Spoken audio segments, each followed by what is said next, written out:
The Universal Orlando Resort is one of the best theme park destinations in the world. It's comprised of three separate and well-themed parks. Universal Studios Florida is themed to a movie backlot filled mostly with dark rides and simulators. Islands of Adventure is the highlight of the resort and one of the best parks in the world because of how it blends theming and thrills. Then Volcano Bay is one of the best water parks out there with a tropical appearance and slide lineup. So in this video, I will rank the top 20 rides at the entire resort. Before starting the countdown, I want to note that I will include a few defunct attractions I was lucky enough to experience over the years. I will not be including any shows because I haven't seen many at the Universal Resort. I typically focus on the rides. I also will not be including any haunts because these are seasonal attractions that typically last just 1 year. Number 20, Cow Curry Body Plunge at Volcano Bay. This 125-foot or 38-meter tall speed slide isn't quite as good as it looks, but it's still a true rush falling that fast. After climbing atop the volcano, you board a drop pod. After some tribal music plays, the floor drops out and you speed down a 70-degree drop. I didn't think the drop packed the same punch as some other drop pods out there, and the foggy tube negated what should have been awesome visuals, but you are flying going down that drop. Number 19, Doctor Doom's Fearfall at Islands of Adventure. This SNS space shuttle is one of the best themed drop towers out there. The queue line is a war propaganda video and some Doom bots. Then the audio tell for the launch is hidden by the ride's narration, so you get caught off guard when you're blasted 185 feet or 56 meters in the air. And that first ascent offers some nice floater airtime and a short but solid view. Number 18, Skull Island Reign of Kong at Islands of Adventure. This is another ride with an awesome queue line with some creepy horror elements. Then the main ride is a 3D tram tour. The tunnel is overwhelming with the action occurring on all sides. I just wish it was easier to follow what was happening. It can be tricky to see both sides, especially if you're towards the front or middle of the tram. But everyone can admire that massive and stunning Kong animatronic at the end. That is impossible to miss. Number 17, E.T. Adventure at Universal Studios Florida. This classic dark ride is the definition of charming. I love the bike vehicles as you pass a wide range of sets. You start in the woods being pursued by cops before traveling over miniatures reminiscent of those on Peter Pan's flight. Then the finale is a fever dream crossed with a party that's a celebration of E.T. In a park full of 3D and screen-based rides, it's refreshing to have a classic dark ride with physical sets. Up next would have been Jaws at Universal Studios Florida. I only rode this once, but I remember enjoying the experience immensely. While the shark didn't look the most realistic, I appreciated the energy of the boat driver combined with the spectacular water and fire effects. Number 16, Transformers the Ride 3D at Universal Studios Florida. This dark ride places you in the middle of an action movie. This high-octane adventure masterfully uses the motion of the ride vehicle and the 3D to create a wild and chaotic experience. I do think some scenes are a little too busy to fully comprehend what's happening, but that does capture the feel of the Transformers films, I guess. Number 15, the Simpsons ride at Universal Studios Florida. This is one of my favorite motion simulators. Not only is the motion wild, but I just love this ride's humor and how it parodies theme parks. It fittingly takes shots at competitors like Disney and SeaWorld, but it's also self-aware enough to make fun of Universal too. I will admit the visuals aren't as crisp as some of Universal's newer dark rides, but everything else still holds up for me.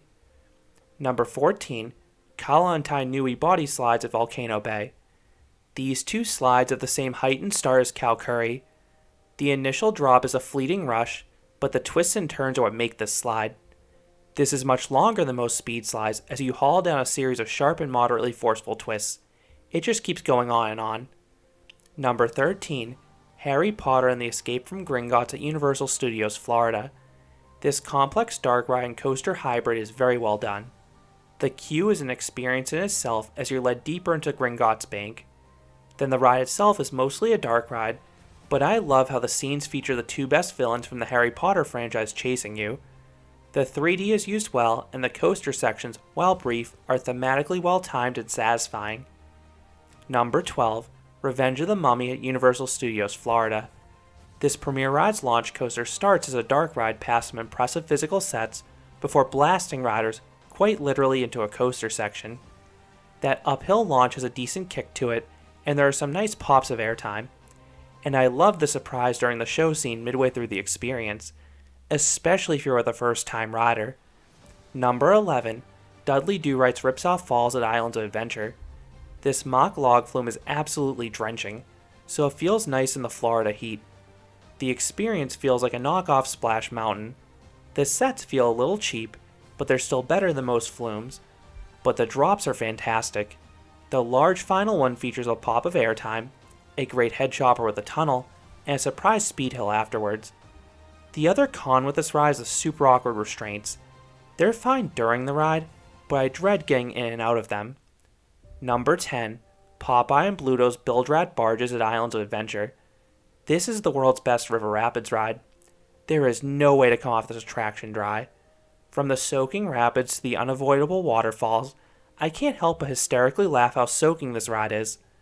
The ride also has some cartoony theming along the way, and a thrilling downhill segment at the end that feels completely out of control. Number 9, Jurassic Park River Adventure at Islands of Adventure. This dinosaur-themed dark ride is an absolute joy. I love the scale of the dinosaur animatronics as you pass through them both in the jungle and in the perilous raptor containment zone. Then the experience culminates in a large, steep, and thrilling final plunge that gives a better tummy-tickling sensation than most coasters. And despite the size of that final splash, it's actually the driest water ride at Islands of Adventure. Number 8, Incredible Hulk Coaster at Islands of Adventure. This Balger and Mabillard sit-down coaster is one of the best first halves of any coaster. That uphill launch is one of my favorites on any ride, and it has some underrated power to it. Then the first 4 inversions are world class. The Zero G roll offers crazy hang time. Then the Cobra roll and vertical loop are guaranteed grayouts for me. The final 3 inversions are solid as well, but the twists and turns in the second half just don't have the same power as the rest of the ride, which I cover in a review. I do also like this ride's onboard audio, and it's still reasonably smooth after the retrack. Number 7, The Amazing Adventures of Spiderman at Islands of Adventure. Every time I ride this dark ride, I love it even more. The ride uses Spider-Man's rogues gallery to perfection. Each villain gets its own scene, showcasing their abilities.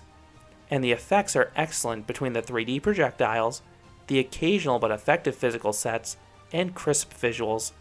This ride is an absolute joy, especially if you're a superhero nerd like me. Number 6, Harry Potter and the Forbidden Journey at Islands of Adventure. This innovative dark ride offers a brilliant mix of physical sets and screens as you're whipped about in a robot arm. When you combine one of the most intense dark rides with all the Harry Potter theming one could reasonably want, you have one of the best dark rides in the world. Number 5, Men in Black Alien Attack at Universal Studios Florida. This is one of the best shooting dark rides out there. Not only is it themed to one of my favorite movie properties out there, but the giant physical sets offer plenty of targets. You have some straightforward aliens in the foreground, but the real challenge is searching out the higher value ones on the upper levels of the attraction. This ride has a ton of re-ride value, and I always have a mini marathon on it when I'm at Universal. Number 4, Krakatau Aqua Coaster at Volcano Bay. This is the world's best water slide. This Pro Slide hydromagnetic water coaster has a series of steep drops that give some fun airtime, particularly the final one, which is the largest. This ride gets stronger as it goes. Then the magnetic ascents allow this coaster to maintain its speed better than the others in the same genre. I have a review going into more detail, but this attraction alone is worth a ticket to Volcano Bay. Up next would have been Dueling Dragons at Islands of Adventure. I miss these dueling B&M inverts. Not only did you have those stunning near misses, but the ride was a powerhouse. Both the fire and ice sides had super unique layouts with snappy and forceful inversions. It's a shame this coaster wasn't a fit in the wizarding world of Harry Potter, because it was still one of the best inverts on its final day. Number 3, Hollywood Rip Ride Rockit at Universal Studios Florida. This is the most underrated ride at the Universal Resort. This Mauer coaster doesn't track the best, but the restraints don't cause any discomfort, so that's not a deal breaker for me. The ride does have a ton of mid-course brake runs, but you get good airtime entering and exiting each one, so I think that's a positive, to be honest. I just love this coaster's unique layout. There's plenty of airtime and forceful turns set to some of the best onboard audio of any coaster. I have a review going into more detail, but I really think this coaster gets too much hate. Number 2, Hagrid's Magical Creatures Motorbike Adventure at Islands of Adventure. This coaster's engaging start to finish. This coaster features a whopping 7 launches, many of which have some surprising punch with that final one being a standout. Then the layout doesn't have too many standout elements, but the mix of forceful turns and occasional pops of airtime are more satisfying than you may expect, especially if you're in that elevated motorbike, as those turns are accentuated. Then you have 2 surprise elements I will not spoil here, plus narration and physical sets scattered throughout the layout. This open is the world's most expensive coaster, and I can certainly see why. This ride is just such a long and thorough attraction, as I cover in a review. This Intamin did have reliability issues in its first year, but those thankfully have been resolved. And coming in at number 1 is Velocicoaster at Islands of Adventure. This is not only the best ride at the Universal Resort, but it's one of the best coasters in the world. Getting an intense coaster with this much theming is a delightful rarity. The queue line itself is an experience with the raptors and returning actors. Then this intimate creation is just so well sequenced. The ride amps up the intensity as it goes. The first half isn't as fast, but it has some crazy near misses in the raptor paddock, mixed with some airtime hills and inversions that catapult you out of your seat. Then the second half features even crazier airtime, particularly in the giant top hat, and even wilder inversions. The stall offers inverted airtime while being shaken side to side. Then the Mosasaurus roll is truly one of the best elements of any coaster. Getting ejector airtime and laterals while inverting over the water is sublime. This coaster offers such a diverse and enjoyable experience that I always want to get back in line. Check out my review if you want to hear more. So those are my top 20 favorite rides and attractions at the Universal Orlando Resort. What are your favorite rides at Universal Studios Florida, Islands of Adventure, and Volcano Bay? Let me know down in the comments. If you enjoyed this countdown, I'd appreciate it if you gave this video a like, and you considered subscribing, because there'll be a lot more roller coaster and amusement park videos here at Canopy Coaster. Thanks for watching.